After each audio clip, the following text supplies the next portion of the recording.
A person called Tots invaded Avisburg using a monster weapon called the Demon. Tens of thousands of Avis lost their lives as a result. The handful of Avi survivors lost their country and were forced to live from then on as a wandering people. Not much is known about the Tots person. Not even how or where he obtained the monster weapon they called the Demon. History was never my strong suit, but I had heard that the royal forces had assisted Avisburg, but suffered a crushing defeat. The Demon annihilated the Avisburg forces. Also, witness accounts say that the Demon's abilities and appearance strangely resembled that of the Guardian, which existed in the time of the Great Carta War. The Guardian? Celestine, please keep reading. As for the man who started the war, Tots suddenly went into hiding one day.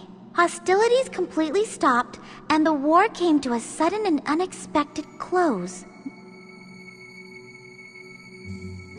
Then, 150 years after the end of the Avis War, war broke out again, this time in Ruhalt. This is known as the Ruhalt Civil War. This was a rebellion begun by a human aristocrat named Srots, who was plotting to depose the royal family, which was eventually put down by the royal forces.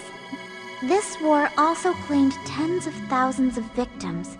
However, Srots, the ringleader who started the rebellion, disappeared and was never found.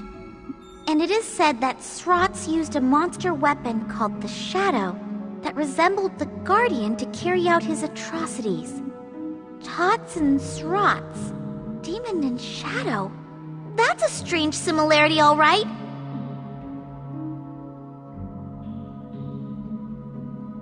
There aren't many accurate contemporary records of the war remaining, but they say that the battleground areas were scorched, and the Landsheim Royal Forces troops sent there faced a hard fight.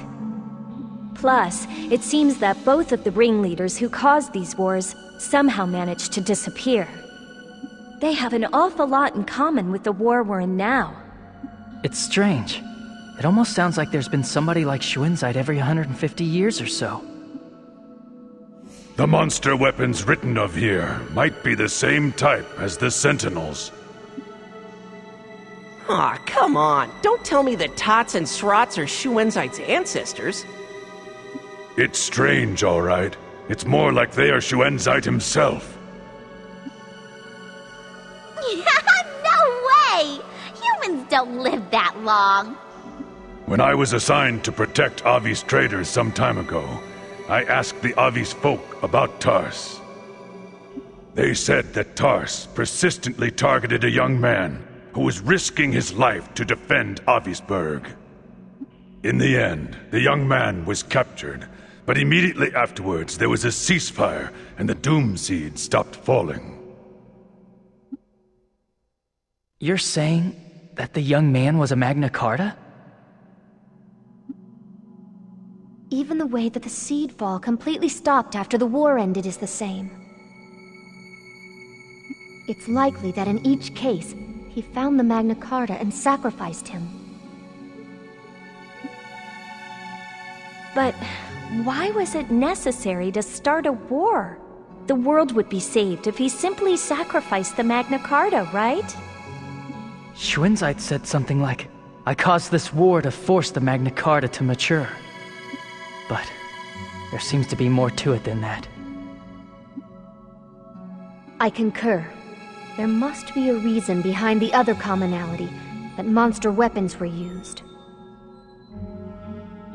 For now, let's go back to Kotamare. We need to digest all this information. There has to be some ulterior motive.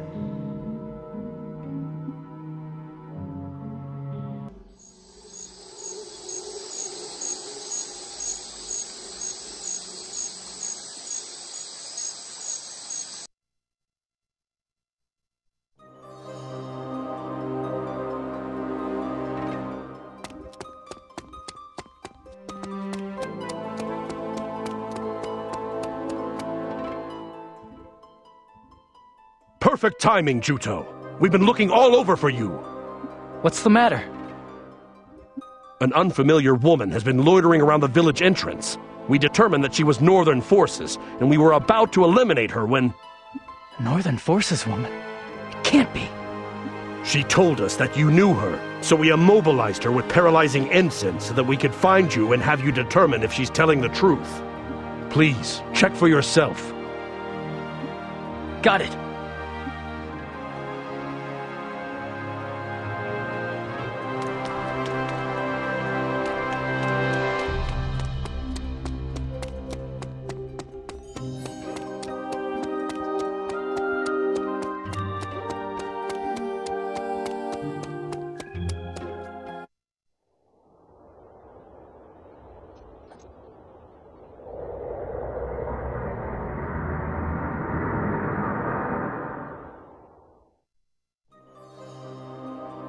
Melissa!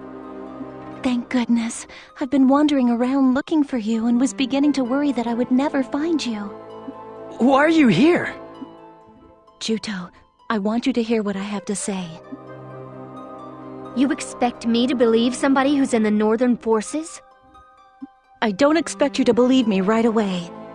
But you need to hear this. I'm going to tell you about the Civil War. Also, I'm not in the Northern Forces anymore. What happened? For a while, I firmly believed that the Northern Forces were in the right. But the truth was something entirely different. So I came here in the hopes of preventing more pointless bloodshed. Celestine, counteract the paralyzing incense you used on Melissa.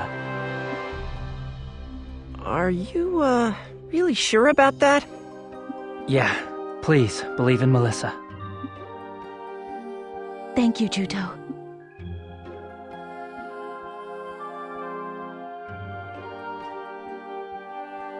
Juto, you found out, haven't you? You know about the 2 wars that happened in the past. This war is the same as the others. Only more people have died than before. They've all had their Khan drained by sentinels. Their Khan was drained? That's right. You and the princess don't possess that ability. Only the Carta have the ability to absorb Khan. The sentinels are entities constructed in their image. So they have the ability to absorb the Khan of living things. But we've defeated lots of sentinels so far. How have they been collecting so much Khan? The sentinels that you defeated were decoys meant to divert the Southern Forces' attention. Sentinels sent into regions far removed from the battlefields have been collecting Khan. Shuenzide intends to take the Khan he's gathered and inject it into the common vessel inside the princess. Injected into Zephy's common?